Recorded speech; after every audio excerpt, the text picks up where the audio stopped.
আসসালামু আলাইকুম। প্রথম আমার সালাম নেবেন। একটা জিনিস আসলে আমি বলতে চাই নাই, তারপর আমার মনের ভিতরে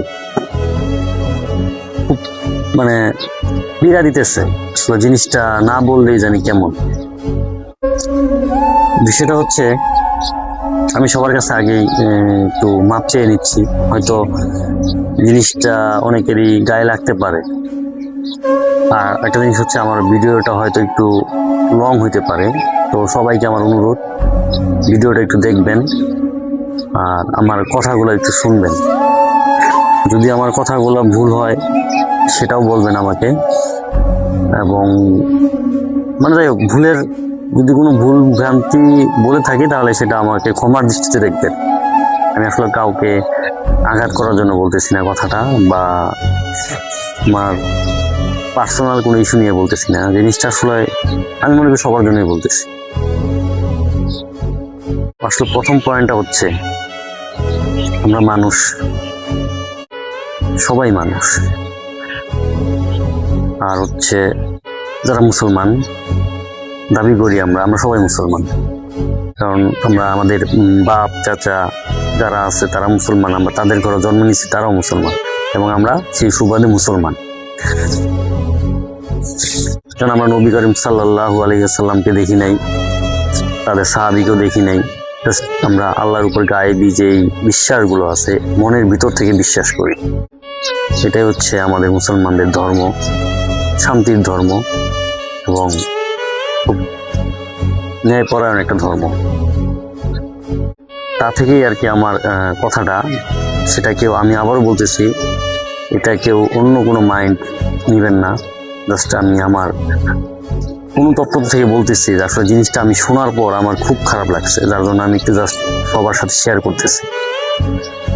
বিষয়টা হচ্ছে,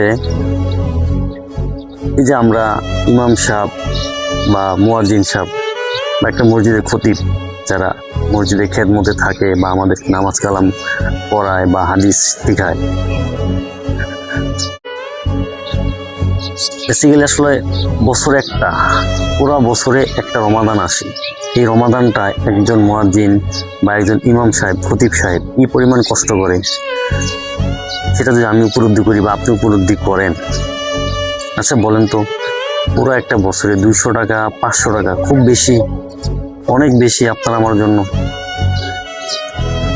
আমার কাছে টাকা নাই, আমার ফ্যামিলি যদি কেউ অসুস্থ হয়, আপনার ফ্যামিলিতে যদি কেউ অসুস্থ হয়, তখন ডাক্তারের ভিজিট কয় টাকা দেওয়া লাগে? একটা ডাক্তারকে দেখাইতে গেলে জ্বর হয়েছে মনে করেন আপনার ফ্যামিলির কারো, সেই ক্ষেত্রে ভিজিট কত টাকা দেওয়া লাগে? মিনিমাম 1000 টাকা। এইভাবে যদি আপনি হিসাব করেন, বছরে 6 বার যদি হয় 6000 টাকা, শুধু ভিজিট, আদার্স অন্য কিছু না।